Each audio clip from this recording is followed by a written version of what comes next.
শহরে বসবাস করত রাহুল। তার আদি বাড়ি ছিল গ্রামে। সে ছোট্টবেলায় গ্রাম থেকে শহরে চলে আসে পড়াশুনো করার জন্য।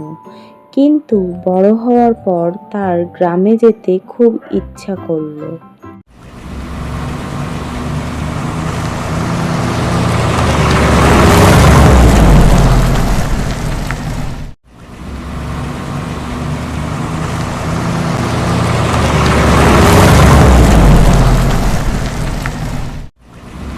গ্রামে এসে সে গ্রামটা ঘুরে ঘুরে দেখছিল। হঠাৎই তার সাথে রাস্তায় মাধবী মাসির দেখা হয়ে গেল।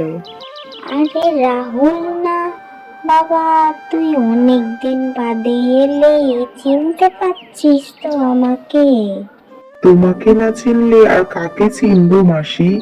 সেই ছোট্টবেলায় তোমার সাথে কত গ্রাম ঘুরেছি, আর তুমি আমাকে কত গল্প শুনিয়েছো। তা এতদিন বাদে তুই গ্রামে কি মনে করে এলি বাবা? মাসি, শহরে থাকতে আর ভালো লাগছে না, গ্রামের কথা খুব মনে পড়ছিল, ওই জন্য ভাবলাম যাই গ্রাম থেকে একটু ঘুরে আসি। তা ভালো করেছিস বাবা, গ্রামে এসে সন্ধ্যার দিকে আমাদের বাড়ি একটু যাস। আচ্ছা ঠিক আছে মাসি, এখন তাহলে যাই। হ্যাঁ বাবা, যা।